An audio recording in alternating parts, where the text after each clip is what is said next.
YouTube. What's up? It's your girl, Truckin' Beauty. My hair is a mess this morning. It's a mess this morning, but guess what? It'll be okay.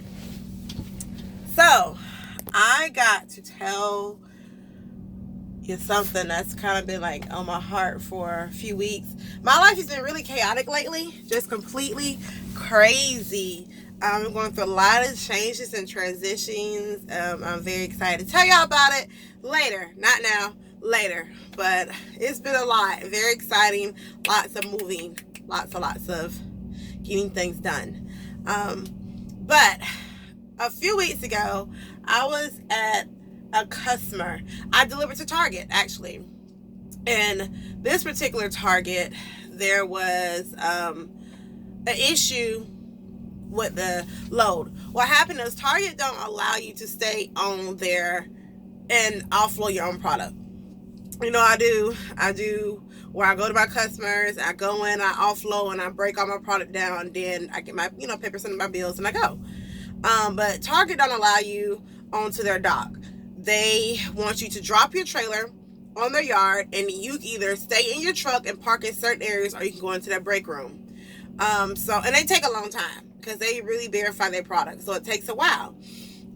So that's what I did, and I stayed in my truck. I think I went and got something to eat.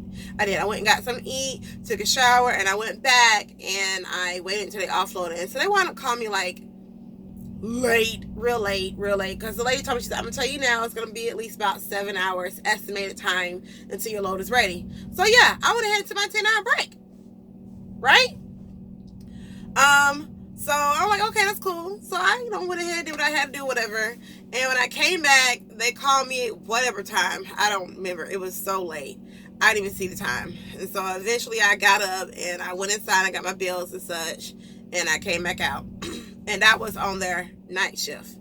And then I went back to the truck and I was just so tired. I saw my trailer. Like, I visually looked at my trailer and everything was fine and secure. So I went back to bed.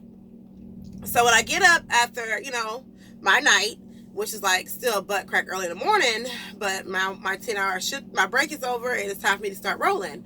And so I get ready to go hook up at my trailer, and I look, and my trailer had been moved. So I found my trailer, and I had a product left in my trailer for another customer. It was a frozen product. Now, Target had dry and refrigerated, and then that was frozen. That was still in there. Now, it was a bulkhead up. Completely fine. So the doors were left wide open. There was returns on the back, and then the bulkhead was up for the front where the product for the next customer was. So, and here's the other thing. They turned the reefer off. I don't know why. They turned the reefer off with more product up there. They know it wasn't theirs, and its temperature set, there are 3 units inside the trailer, so I could set the first unit to frozen, the second to refrigerate, and third to dry. And that's what it was. It was frozen in the front with the bulkhead up, refrigerated and dry for Target. So when they turned the unit off, they just turned off the freezer for the other product. So I turned my unit back on, and I'll call back. Turned my unit back on and checked my temperature. And when I did that, the temperature was elevated a bit. It was 30-something degrees for the frozen stuff. And we need frozen at 0. So I wind up going inside and talking to the receptionist. My product was fine. In the story, I'm just into that right now because the product was fine. I didn't have any damaged goods or anything. I went in and took the temperatures and probed everything. I had to climb up in that trailer and do that because someone moved my trailer, opened the doors, turned the unit off. But at the same time, I consider part of that my fault as well because I should hook back up my trailer when it was done. So I'm going to make that a two-way street. My fault and their fault. Whatever. You don't turn people's units off with product on it, but I should have hooked back up when I got my bills. So my fault and their fault. But in the story on that, the product was fine. Well, let's go back into the story. I wound up going into the office and talking to the lady who I got my bills for, not realizing they had just changed shifts 30 minutes ahead of time. Dang, I missed the night shift. So the lady who was in there, she's like, what's your trailer number? And I was like, let's just say, I don't remember what it was. Let's just say 0000. Perfect example, right? And she's like, well, what's your truck? And she's like, she just had that like attitude. She's like, I was trying to talk to her, and she just like straight to the questions, like of me in there, like you're in here now, get out, kind of thing. Like I'm just get you out the door. And I was saying, oh no, I don't need my paperwork. I already have my paperwork. I had an issue with my load. And she was like, what's the issue? And so I explained to her what happened, and she's like, well, what do you want me to do about it? Because I'm just a receptionist.